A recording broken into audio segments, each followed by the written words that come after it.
Hello, everybody. My name is Joel Filderman, and welcome to the Dog Trainers Connection.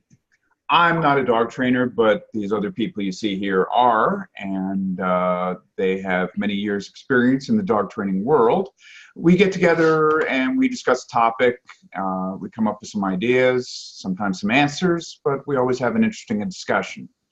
And today's topic I'd like to discuss, well, it's Westminster time, and that always brings up the topic of breed standards. And what I wanted to discuss today was breed standards from a trainer's perspective. How important are they? When you come into a situation and you have a certain type of dog, are you expecting that dog to be a certain type of way because of those breed standards as they talk about? I know there's been a lot of talk about that recently too. There's been some newer articles where they've been talking about the fact whether genetics play a part in breed standards or they don't. And I'd love to hear your ideas. So whoever would like to start. Or I'll pick somebody. Jeff, why don't we start with you? All right. Yeah, I was going to hop in anyway. I figured I'd get it over with. I figured. I think we talked about this last year on one of our forums, and I don't recall the topic specifically, but I do remember talking about breed characteristics and how it comes into play from a training standpoint. And in fact, one of my courses. I think that was about, this is a little different because I think that was more about, is there a certain type of dog that's right for a certain type of people? Right, yes, yeah. Yeah. So, yeah, and then when you were talking, my thought process was similar. From a dog training standpoint, not necessarily genetics, but from a behavior standpoint, and helping owners understand different characteristics of a particular breed. Whether it's someone looking for a dog and trying to select the right dog, but from a training standpoint, you're going into a home that has breed X, whatever. I think it's important for trainers to have a fundamental understanding of the characteristics of a particular dog or breed group, rather.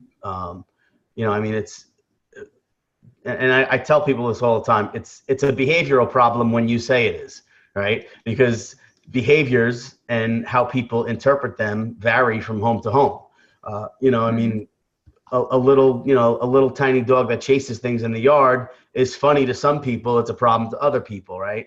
Sure. And that's just a superficial example. And if people, if a trainer is going to work with a particular breed, I think it's important to have an understanding of what their characteristics are, obviously from a behavior standpoint, but also if there's any kind of training or behavior modification protocols that need to be implemented, you can do so keeping in mind what that dog was bred for, right? The classic example is the dog that digs up the yard. I don't even remember the last time I tried to correct the dog for digging in the yard. Most dogs that dig in the yard, there's a reason for it, obviously. But let's use terriers, for instance. A lot of terriers, that's what they do for a living, right? So I'll often recommend to people, hey, look, instead of trying to combat this, support your dog's endeavor, build a sand pit in the yard. We'll corner off a small area of the yard. We'll put some play sand in there. And then we start digging and burying toys in the presence of the dog. Maybe part of me hopes that there's some modeling that goes on, right? The dog, that's why people say never garden with your dog, right? Sure. Because if you garden any dog, they might just join you, right?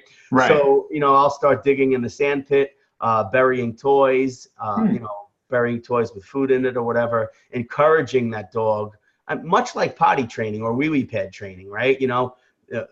Bad dog, no. Good dog, yes, right? So, we can redirect the dog from an inappropriate area in the yard to their digging pit. And as long as we maintain our objective and make sure there's always toys buried, that it can, it's basically positive reinforcement without any human involvement, right? Once you bury the toys, that's it. Conditioning occurs all on its own. You don't have to do anything. So that's just one superficial example of how breed characteristics can come into play. Sure. For quote unquote behavior modification. So I think it's helpful. I mean, I think it's also helpful that if you have a border collie or a Rottweiler, you know, a young dog like that, that's, you know, nipping the heels of people, you Right. know, I mean, it's not necessarily a behavioral problem to the dog, right? It may be to you, but can we come up with games that are challenging their instincts a little bit? Hounds. I just had a beagle here actually last month, and I'm still a little sick because the friggin' dog drove me crazy, but 11-month-old beagle puppy. But, you know, she had some anxiety, and one of the things I do with hounds, especially with beagles, which they love doing, I do the solo cup game. You know, I put solo cups in a big circle, and I just put treats randomly under them. You don't even have to teach a command. All you have to do is, you know, on a couple of cups that have treats under them, you just scrape some of the treat on top, and that's it. Just stand out of the way and watch, and it's hysterical and it's fun, and it gives the dog something to do that it was bred to do, right? And you know, that mental stimulation, whether it's a terrier digging in the yard or scent games for hounds, these are important aspects of promoting, or improving the quality of life for a particular dog. So I think it's important that we dog trainers have an understanding for certain breed characteristics. Right. To jump on Jeff's bandwagon, I mean, if I didn't know any different, I thought it must have been a cousin of the dog you're working with. I'm working with a hound myself right now, and it's the same kind of thing, except for what I always do. I said, you shop on Amazon? And they're like, yeah. I said, all right, we got to support, Jeff Bezos, He doesn't have enough money, so we got to give him a little more money. But I say, save those boxes, Seth, save the boxes. And I just do the find it, search it game. Same thing Jeff's talking about. And the hound, the dog's been annoying the other dog they have in the house. And, aside from leave it and things like that, and having the dog look at the dog, and when the dog's quiet, give a treat and things like that, getting to Jeff's point, to take the edge off a little bit, and something that they just naturally do, let them find the treats. So I would hide the treats, make it nice and easy in the beginning, and then over time, let the dog watch you placing the treats in there. And let's say you have a dozen boxes, pretend like you're loading all 12 of them. So the dog thinks that, but maybe you're loading only half of them. And then once the dog gets the idea of that, ratchet it up a little bit. Maybe take one box and put it on top of another box and have the treat hidden underneath there. Then the dog gets used to that. Then over time, maybe take the dog out of sight, the dog doesn't see it, and then you have them do the same exact game. So now they have to go, and if they look in places that the treat's not there, so be it. Let them have at it. It's just more work for the dog, and just something that they enjoy doing. So I'm definitely on board with what Jeff was saying. The other thing too, I mentioned is that, breeds are important, the characteristics, and there are some generalities.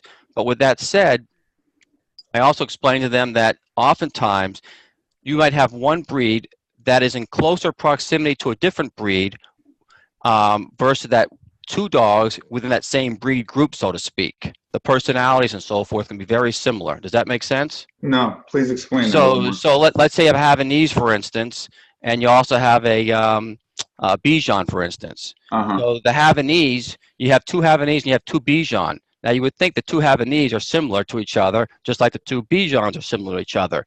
Maybe, maybe not. Oftentimes, one Havanese, the personality can be very similar to that Bichon, even though within the breed group separately, they have their own characteristics.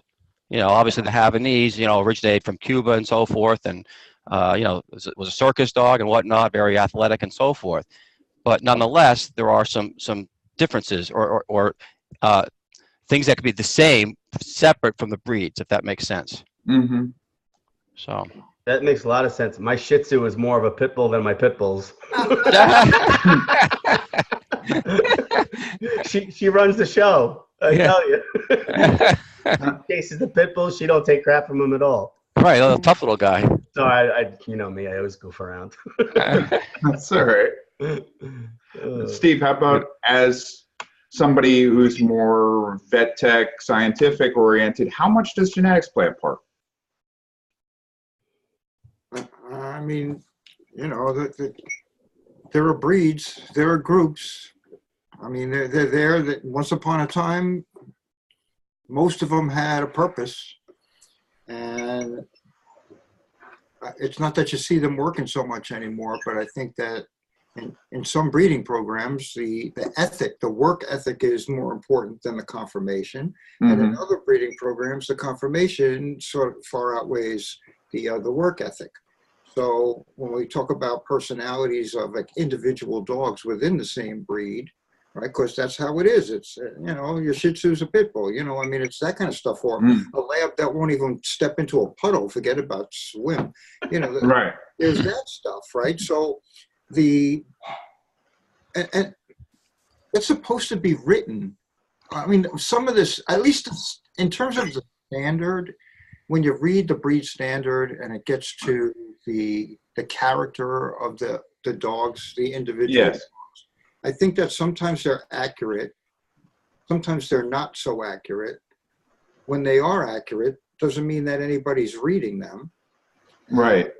If you have a hound and you want to enrich the dog's like situation in your home, you can do the things that these guys are suggesting. And then I'm going to ask, you know, when was the last time you got a client that actually, after you stopped working with them, did any of this stuff? You know, so it's a problem for the dog, and yet it's not a dog problem, right? It's a sad story, a little complicated if you know what I mean. But so if you get an Akita, you should have certain like ideas, you know, like straight out. You better have a few ideas, and they better be smart ideas. And if you happen to get the Akita that lets like every strange kid roll around on the floor with them, then you're blessed, you know. But that's not the standard Akita dog, you know. They don't go that way. I mean, and is that written in the standard? I mean, possessiveness is a term we use, but how many people use it when they're describing like an inclination, like Rotties don't like close physical contact for the most part. And you're not going to read that in the breed standard, right? If you're messing up with enough Rotties, you know that they like a couple of pats on the chest and, you know, let's move along. They don't really like that hug shit, you know. I think we've all heard that before. I'm cracking up Joyce and she's driving. Joyce, how are you down there? Good. How you doing? Hey, Joyce. So, you know, it's that kind of thing. It's like I worry that, you know, they could call the Lhasa Apso, like the Tibetan lion dog and stuff, but do they really in the behavior part or really say, listen, you're safer with a lion than you are with a Lhasa? You know, they don't really tell you that stuff. You know, they give you a little bit, and then there's the inclination, like David says, it's like there are some that are inclined to behave as they honestly were intended, and then there's the other guys. So they do have breed standards that include, of course, the behavior. Whether or not those behaviors are true to a lot of breeds these days is like this. Right. That was going to be one of my questions too. Has that changed over the years? And also, have trainers gotten away from it? Have trainers gotten away from saying, okay, I'm going into a house with a Lhasa Apso and I know what that breed is. I know what I'm expecting to see. Do I know how I'm going to be training this dog off of that? Yeah, I was actually thinking of that and wondering, is it, I know when I studied with you, Steve, you had us memorize the breed groups and what the different breeds were like. But I'm wondering, do trainers focus on that now at all in learning and online courses? And also, what about if it's a quote rescue and a mixed breed and the person doesn't know, they say, we think it's the this, and the that. How do you approach that in terms of a breed standard or working with them? So, and I think where I was really going was that, and I'm sorry that I'm babbling a bit, but that I don't know if people nowadays even want to talk about breeds because it's not politically correct to even go out and buy a breed. To say, I want a Doberman because I like this characteristic about it. And then can you help me find a good one? And a trainer recommending a breeder, and people saying, because they tell that to me about my next dog, go to the shelter. There's a lot of dogs that need to be rescued, adopted. So if I want a Norwegian elk hound and there aren't any in the shelters, is that okay for me to go buy one? And I that's probably a different topic, but it's the same. It's the same topic. Because, Yeah. Right? It is. I mean, it's become a little sad. It's a little sad. But the validity is, why would you buy a Saint Bernard if you live in an apartment in Manhattan? Well, That doesn't make sense. Right. People, it's just that you can. You don't need a license. Go to the store, or you can even, some schmuck breeder will. This is HBO, so I can say it like that, right? We'll sell somebody who lives in the city in an apartment. It's Bernard. That, they're going to be out there, right? I mean, it's not illegal for a person to do that. It's just unethical and immoral in the eyes of most of people like us. We know that's wrong, right? We know it's wrong to get a Siberian Husky in an apartment. We know it's difficult to train Huskies to walk beautifully in a heel position like it's their idea, because it's not. You can do it. No. You can train them, but it's because it's your idea, and you can swing them, but their inclination is to pull.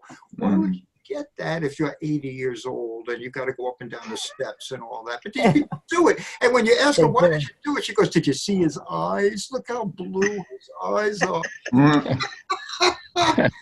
I mean, we all get those. I mean, it's difficult for the dogs. There's nothing wrong with having a purebred dog if you get the right purebred dog based on its inclinations. If you wanted a protection, then there's nothing wrong with getting a protection dog, unless you take your protection dog and expect little kids to jump around on them. So it's about getting it right.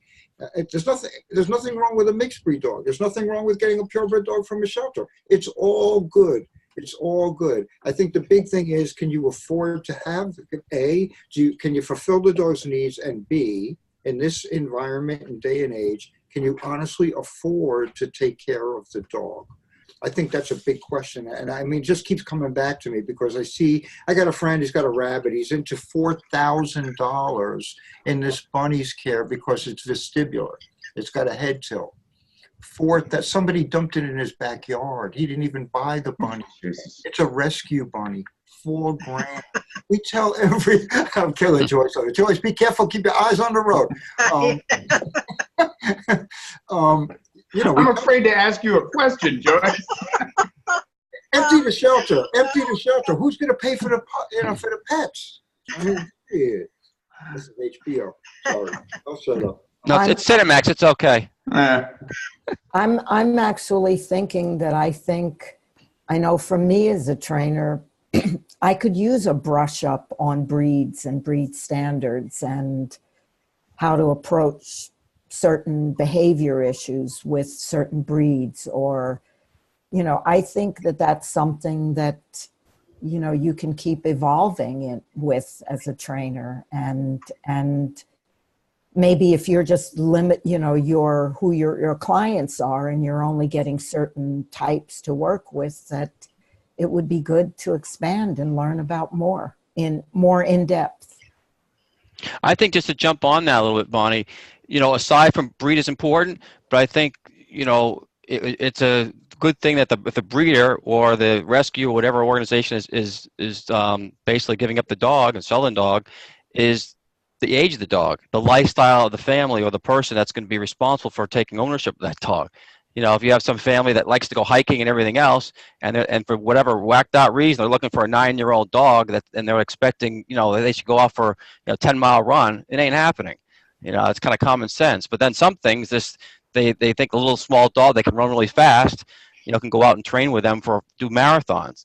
That's not going to happen. That's not too realistic either. Maybe for 2 or 3 miles, a little small dog, maybe. But, to do that, then otherwise you need a bigger breed dog and a certain type of characteristic of breed that's going to be able to support that. So, Right. so that has a big deal too. And if these rescue organizations and the the breeders would ask, well, Yes, yeah. what kind of, who's this going to? What's Yeah. your family? Tell me a little bit about your background. What do you plan on doing with the dog? What kind of, you going to go on vacation? You're going to go take, airline flights? What are you going to do? And depending upon how they say it, if they're a responsible breeder and a responsible shelter, whatever, they just say, well, you know what? Unfortunately, I don't think it's right for you. Or you know what? This dog, I know you're looking at this dog, but dog A is not so good. I think dog B would be better, and this is the reason why. But isn't another problem that the rescue people don't even know the breeds or pretend that they don't know the breeds? And as trainers, you go into a situation where somebody said, I have a such and such, and you get there and the dog is not even close to that, but that's what the rescue person told this person. Yeah. So is that something that's a problem in dog training, or is that something that can be dealt with in dog training? I think from, obviously I have a couple of hats on here now. So where I know a lot of rescue groups will, they present or they'll post dogs on rescue websites, particular breeds, to avoid disclosing what they really are to garner more interest. Right. I personally think that is not doing anyone any justice. If you have a pit bull mix, just say you have a pit bull mix. I mean, don't call it a lab boxer or a Vizsla lab, right? Right. And granted, what happens, what owners call them after the fact, whatever, I mean, that's their business. But I agree that rescue groups have a responsibility to be transparent. Now, there are obviously a lot of rescue groups, they're people that are they're not dog trainers. They're not canine care professionals. They're just people who want to help animals. And sometimes they're just taking their best guess at what it is. So if a trainer, first of all, if a trainer walks into a home and is surprised, that's the trainer's fault. That's nobody else's fault. Okay. We have a conversation with the person that we're scheduling an appointment with. We don't just, pop onto somebody's door and say, hey, any chance you need to do some dog training? Right? We generally ask some questions. We interview them. We get an idea of what they need, what their goals are, talk about the dog, obviously. Jeff, excuse me, I made the mistake once of accepting that a woman had a Yorkie. And I guess because I didn't ask her how much it weighed, and it was an aggression issue, the dog was 45 pounds. The Yorkie. And then what did I get myself into? I was afraid for her to bring the dog out of the room. I thought I was going to be killed. So. Well, what kind of dog was it? Oh, it wasn't a Yorkie. We know that. A Yorkie on steroids. They got papers for these things. That's my point, Steve. That's my point. They tell you it's a Yorkie or this or that or the other thing. And, I understand you can ask the questions, but I'm sure that there have been times where, like what happened to Bonnie, has happened to other people. Yeah. I saw these people brought in a puppy and they said it's a Cocker Spaniel. And I looked, I said, no, it's a Springer Spaniel. And they said, no, I got papers. And I'm like, all right, call it whatever you want. What do I care? What's your address? That's all I need. No, I was in the animal hospital. It was like killer. Cocker Spaniel. Yeah, and I mean, there are anomalies, obviously. Bonnie's story is certainly an anomaly. But for the most part, we generally have an idea of what we're getting into. I mean, for me, the only time I don't ask a lot of questions, which people think I'm weird for doing it this way, but if I'm assessing or meeting an aggressive dog for the first time, I actually don't want to know anything. I want to know as little information as possible because I need to read body language. And if I have shit in my head, I don't want that getting in the way of what I'm seeing, because the fact of the matter, granted, however long we do this, we're still human. And, people think I'm nuts for this, but I'd rather have less information so I can see the dog in the environment real time and not have any crap in my head. Granted, I might have all my gear on just to protect myself. I'm not stupid. But I do find it interesting, Jeff, that the breed doesn't matter to you. In that situation, I mean, it does a little bit if it's 20 pounds or under. Well, I dress differently. Yeah. If it's 30 and above, I dress differently. Yeah. But I think, again, aside from the anomalies, I think it's our responsibility as trainers to know what we're walking into to a degree, especially if it's just training. I mean, regardless of breed, I mean, for the most part, the majority of dogs that we're going to encounter, we can implement traditional positive reinforcement protocols to teach basic obedience and stuff. Of course, there's exceptions to that rule, but for the most part, that's that we could usually start off a training session with basics. I would agree with what Jeff is saying, because then to me, it's like you read the body language, then you're kind of adjusting on the fly just based on your experience, what you've seen. If I'm understanding you right, that's what I would be kind of doing. And I mean, that's the other thing. And I mean, Body mentioned about, brushing up on breed characteristics. I mean, I think, and again, I don't know. I mean, I know that all these online courses, obviously I have one, but it's not like one of these big conglomerates. Right. I mean, they're so preoccupied with science and classical and operant conditioning. Well, I don't know about you, but I need to learn and know and understand and be fluent in body language. Okay. Because it doesn't, the operant conditioning quadrant, that don't mean shit if I can't read body language, right? I need to be able to understand what the dog, what the dog is saying. I mean, it's really that simple. And I think that reading body language is undervalued today. That's just my personal opinion.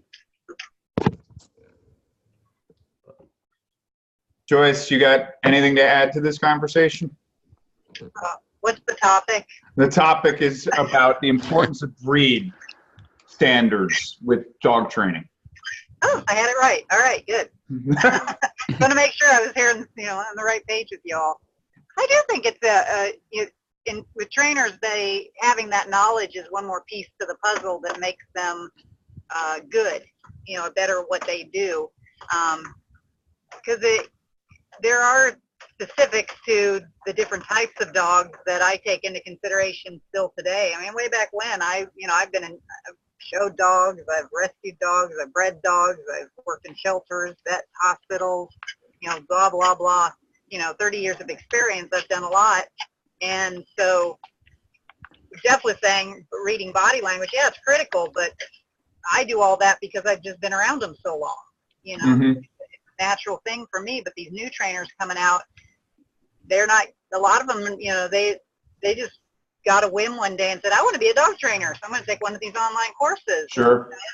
I get to be, and all of a sudden they're certified, and they've had no experience whatsoever in handling the dogs, reading the dogs, or doing anything.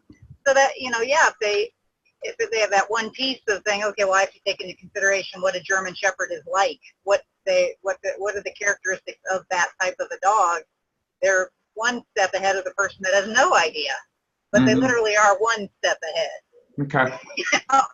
It's not a ginormous gain in their ability to be a really excellent trainer or behavior specialist. There's so much more to it. But I would never skip over it. With my staff, we go over breed characteristics all the time, just because of all the different dogs we get in. I want to make sure, one, they can identify them, and two, that they do take into consideration when that big 120-pound Rottie walks in the door. Mm-hmm. How should we prepare for that versus the little 8-pound Yorkie that walks in the door? We're scared of the Yorkie. We do prepare differently. But now, we have a 120-pound Rottie that comes in, and we all take turns rolling around on the floor with him because he's a big goofball. And then we have some Yorkies that come in that we have to handle very carefully. So it's good to know it, but it's not all of it, and it's just a piece of the puzzle. So I do think the trainers, with the students I've mentored, they have taken courses in dog breed types and identification, but again, without being around a lot of it, I think it's just one tiny piece. Yeah.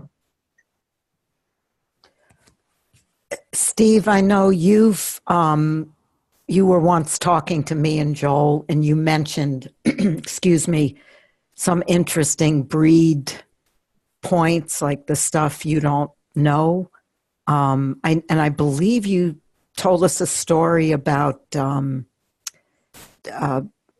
two things, a Doberman and an Airedale, and also about teaching a pug a behavior that maybe a trainer wouldn't know they shouldn't approach a certain training behavior. Well, I mean, you know. I was just if you could just throw in a few of your tidbits that I heard that were so interesting. Well, I mean, I find that, I mean, we all have the mechanical thing, you know, we got to train a dog to do something. So, I mean, I just anecdotally, I found that it's not so easy for a dog that's short in the body to do certain things like down, right? It's hard to get a pug to do down. A pug wants to do the front legs down and leave the rear end up, right? And then when you try to get the rear end down, they don't know if they should flip it to the side.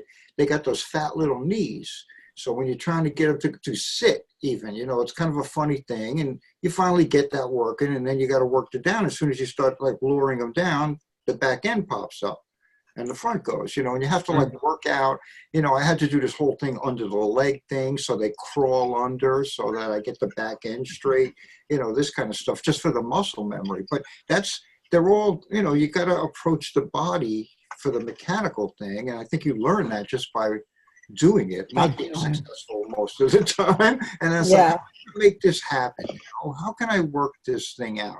You know, I did this thing with this golden retriever. Did I ever show you about this wave thing? You know, I want the dog to wave. I don't want to teach that. That's not my thing. You know, it's like, teach it to wave. I mean, these people, they were really nice. I've already been through the whole routine obedience thing, and these people keep saying, come back, come back. And then I say, so look, the dog's smarter than I am. Let me go home. And they're like, oh, but we wonder if you could teach him to wave. And I'm like, oh, how am I going to do that? I love waves.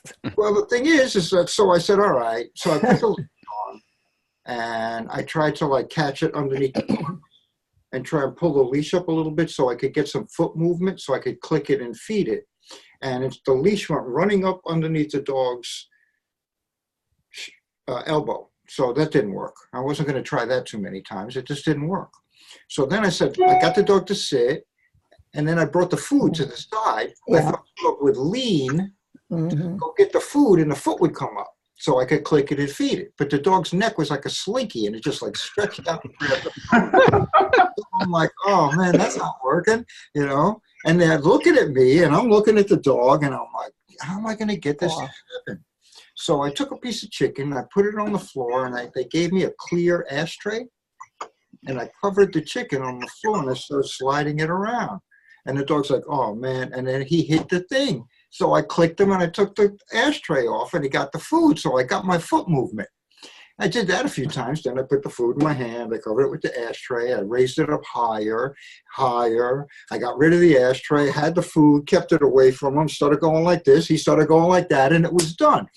But the client said, the truth is, it was a lot more interesting watching you figure out how to do it than it was text. I felt like a dolphin myself, like somebody, like I was in a tank and I was just being manipulated. You know, it was like, because don't you got to make it up sometimes, right? You got to make it up. It's not like it's all in a book or something like that, right? No. You got to just make it up. I mean, it was a golden retriever. If you ask me how am I going to get a Rottie to accept being hugged, you know, we're going to have a different conversation. And then I saw, you see this, people were like about maybe the Washington Post saying stuff like, well, if you have a Doberman or a Great Dane and you want to win Westminster, you got to cut off his ears and his tail. Have you seen this yet? No. This is out here right now, like creating all kinds. There's probably people outside Westminster right now with picket signs because the Washington Post wrote this. Now, you know, the breed standard changed. They're talking about breed standards, right? Used to be, the standard was crop and some breeds dock, right? They changed that. You can show a dog in a natural state, but a dog in a natural state hasn't won. And the people from these breed clubs know that. So they're cropping and docking. Some states are no longer allowing cropping and docking, right? These are starting to become humane concerns because they're just cosmetic procedures. Right. So, this is getting like this politics and all that. But the Washington Post came out with this thing, and I'm sure that there's some action down in the city today, because people don't want to hear that. It's like, what? I got to do what? You're going to make me cut off my dog's ears and tail? And I mean, And you got a Doberman, it's got a itty bitty tail. It's sort of, I'm used to that from my generation. Do I think it's the right thing to do? I don't think so. I mean, we kind of know now that the tail provides information from dog to dog. Like, they notice that right to left, left to right. I mean, there's stuff about the damn tail that we didn't know. If you don't have a tail, you're not going to get along with the other guys so well, because they're looking at it like, oh man, where is it? What happened? I hope it's not underneath you because you're all afraid. I mean, I think it really makes it difficult for them to communicate. So what's most important? We win the dog show, or your dog has a little bit more of a normal life in terms of communication opportunity. So I don't know. So That's interesting. I'd be here all day. Okay. Well, we don't have all day. From one state to another,